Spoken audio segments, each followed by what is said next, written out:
Seja muito bem-vindo a mais um vídeo do nosso canal. Hoje nós iremos falar sobre o dilúvio bíblico. Será que esse Deus bíblico é um Deus mau, um Deus perverso que mata inocentes? Como será que os ateus interpretam isso? Normalmente os ateus dizem que esse é um Deus mau, um Deus perverso.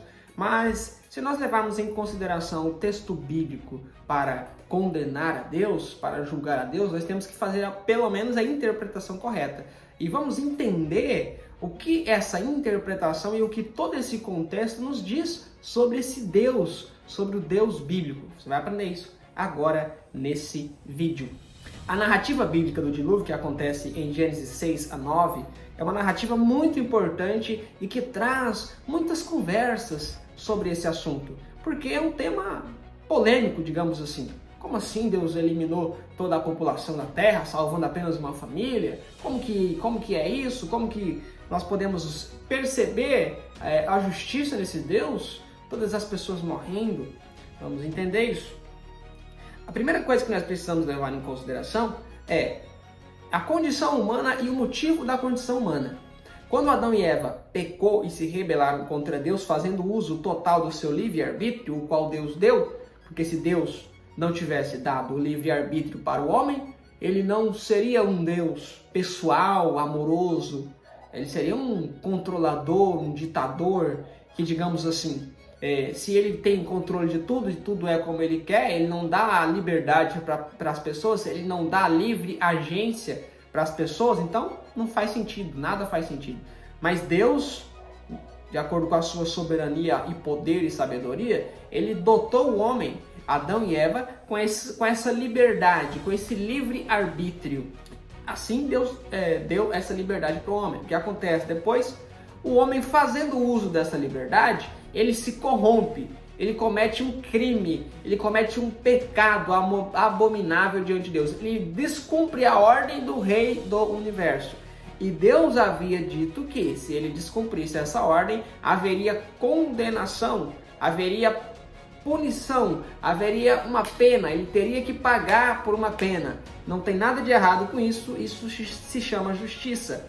Quando uma autoridade cria uma lei e você a desobedece, você precisa pagar por esse erro.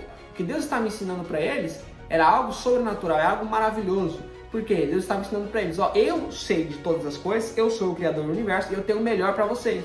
Se vocês me obedecerem, vocês terão o melhor, vocês seguirão o melhor caminho. Olha a vida de vocês como é maravilhosa. Eu dotei vocês de uma saúde espetacular, eu dotei vocês de uma inteligência espetacular. Então eu já dou tudo para vocês, eu tenho tudo para vocês, eu sou perfeito e eu sou o melhor pai e o melhor guia que vocês poderiam ter. Então e Deus falou, se vocês desobedecerem uma ordem minha, vocês estarão seguindo um caminho de destruição. Era essa a maior lição que Deus precisava ensinar para eles. Mas eles o que fizeram?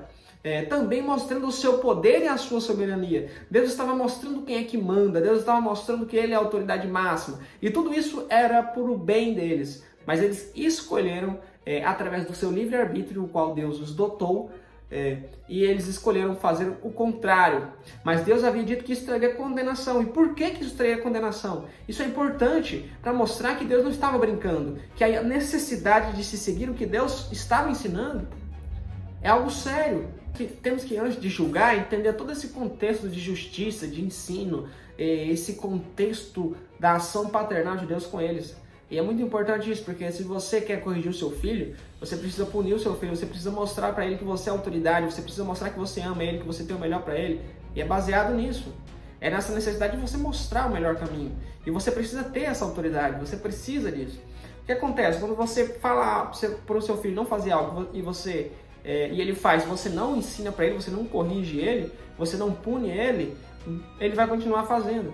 Então, Deus precisaria mostrar, através daquele caso, daquela situação, que não foi a vontade de Deus. A vontade de Deus não foi a corrupção deles. A vontade de Deus era que eles fizessem o bom uso do livre-arbítrio. Mas eles resolveram fazer o oposto, porque eles tinham esse livre-arbítrio. Mas Deus teve que lidar com essa situação. E como é que Deus lida com essa situação?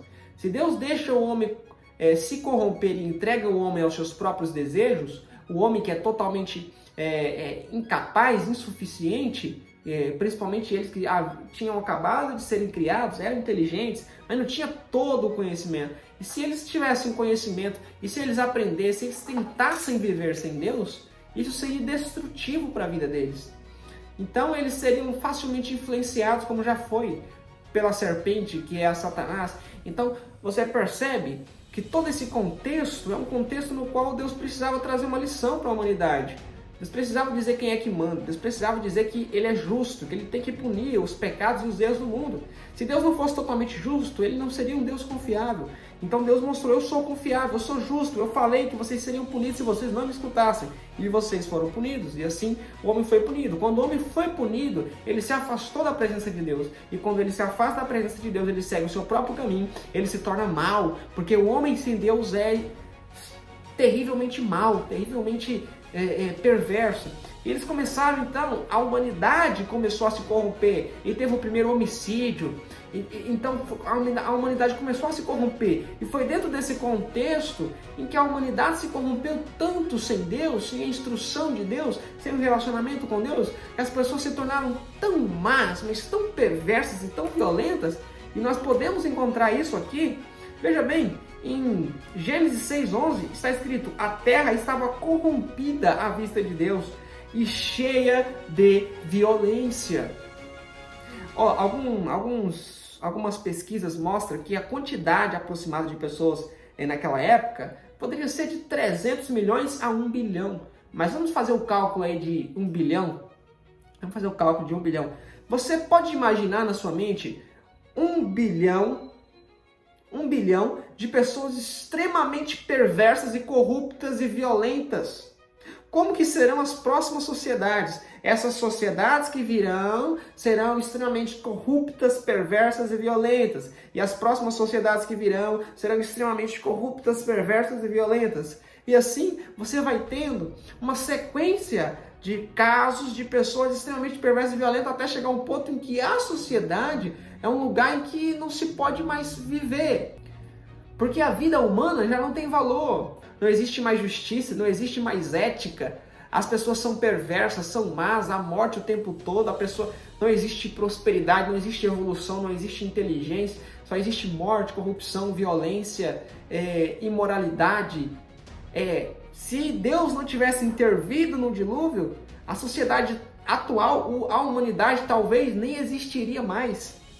E se existisse, seria algo totalmente apocalíptico e infernal. Essa é a condição da humanidade. Se Deus não tivesse feito essa cirurgia, alguns teólogos chamam de cirurgia, porque foi uma cirurgia. Se Deus não tivesse feito essa cirurgia, hoje o mundo poderia estar 1000 vezes pior, seria literalmente um inferno na Terra. Esse é um ponto a ser observado de acordo com a narrativa bíblica, tá? De acordo com a narrativa bíblica, porque as pessoas estavam totalmente perversas.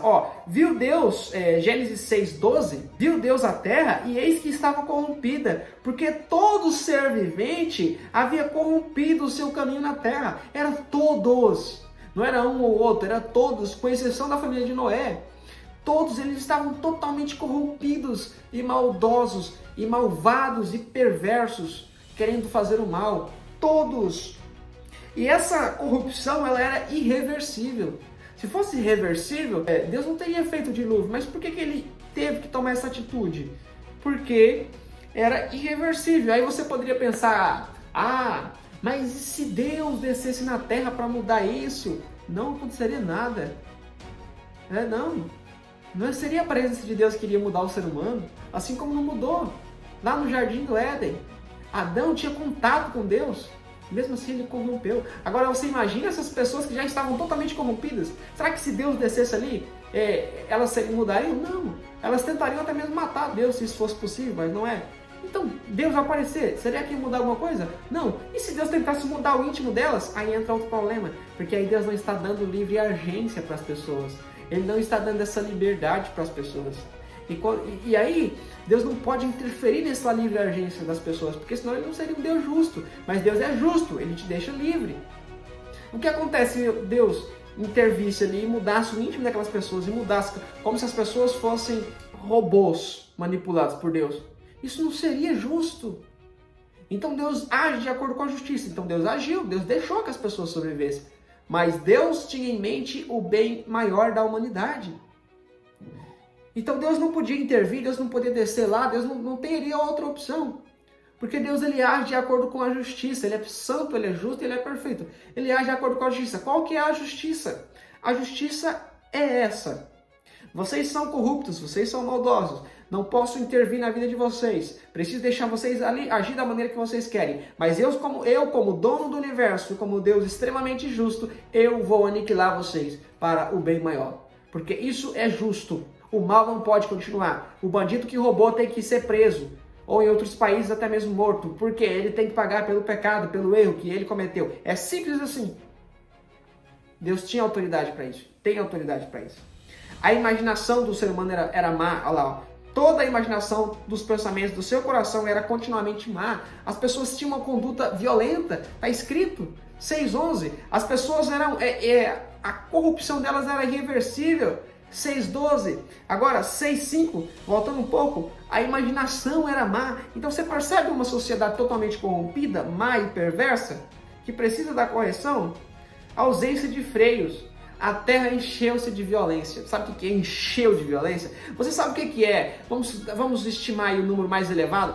1 bilhão. Você sabe o que é 1 bilhão de pessoas extremamente violentas, matando umas às outras? O próprio inferno na terra? Você consegue imaginar isso? Esse é o cenário do dilúvio, tá? Para quem defende aí pessoas inocentes, aí você pode dizer, mas as crianças. Aí é que tá o problema.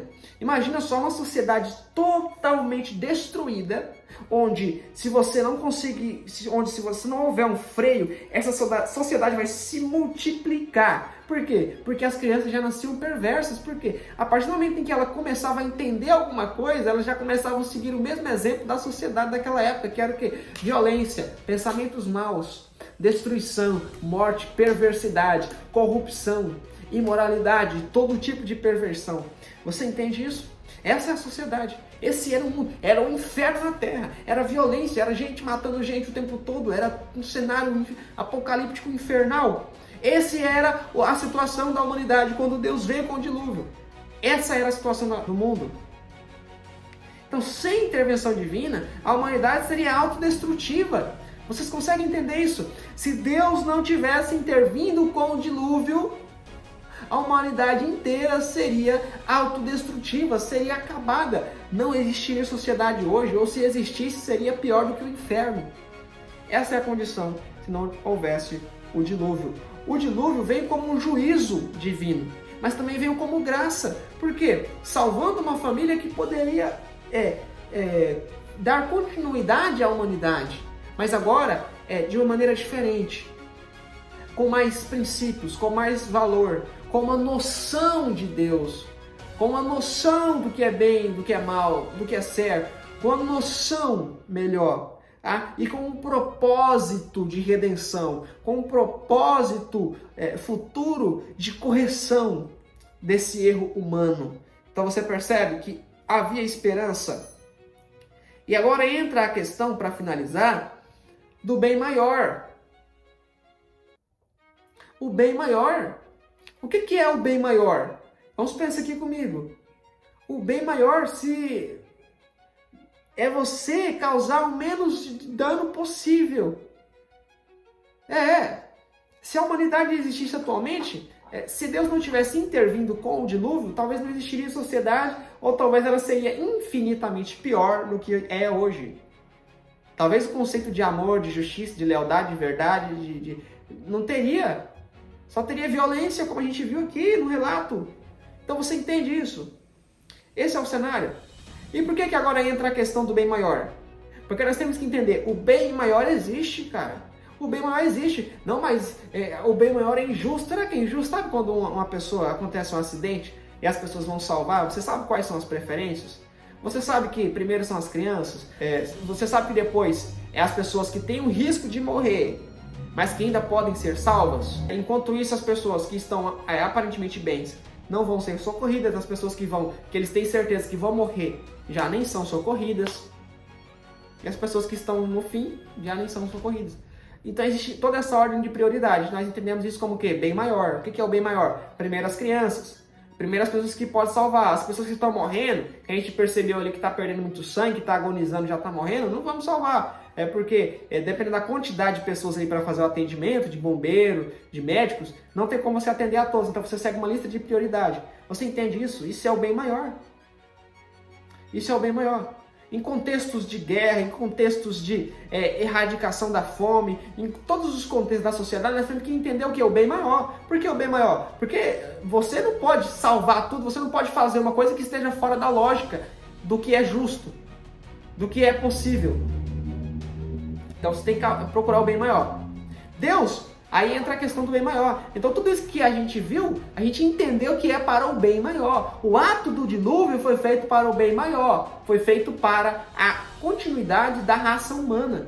Então isso foi um ato de justiça. Foi um ato visando o bem maior. Esse foi o ato do dilúvio. É porque nós estamos aqui hoje nessa sociedade, é por causa do dilúvio. A família de Noé, que foi depois inserindo depois um senso mais profundo da divindade, que foi ensinando, trazendo esse contexto, sabe? E aquilo foi mudando a sociedade, foi fazendo com que a sociedade pudesse existir hoje como ela é. Então foi um ato de graça da parte de Deus, sabe? E não de maldade. Maldade seria deixar a sociedade como ela estava e ela se acabar, se autodestruir. Ou então deixar com que aconteça muito coisas piores. E aí entra a questão do que eu falei? O bem maior. O bem maior de Deus. E aí alguém poderia dizer, mas peraí. Para você sustentar essa hipótese aí a respeito de Deus, você precisa considerar que está havendo uma incoerência aí, porque Deus é todo poderoso, ele não poderia solucionar esse problema de outra maneira. É claro, Deus poderia resolver esse problema de infinitas maneiras. Ele poderia. Mas ele não poderia fazer isso se isso fosse contra o que é justo, contra os seus próprios princípios e valores. Então Deus é justo, Deus é perfeito, ele não faz o que é errado. Ele faz o que é certo, ele faz o que é justo, ele faz as coisas visando o bem maior. Ele pune as pessoas pelos seus erros. Ele visa o bem maior da humanidade. Então Deus é justo, ele é perfeito, ele não erra. Então Deus precisa agir de acordo com a justiça, com a verdade, com a sua soberania, com o seu domínio e autoridade, com a sua sabedoria. Ele precisa agir de acordo com isso. Agora, você quer procurar outra solução para essa sociedade extremamente corrompida da época do dilúvio? Procure aí e ache uma solução.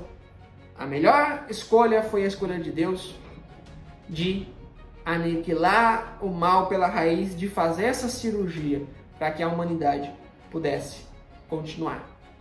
Essa é uma defesa em favor do dilúvio de Deus, do dilúvio bíblico. Se você gostou desse vídeo, se você quer discutir mais sobre esse assunto, se você tem alguma dúvida, comente aqui.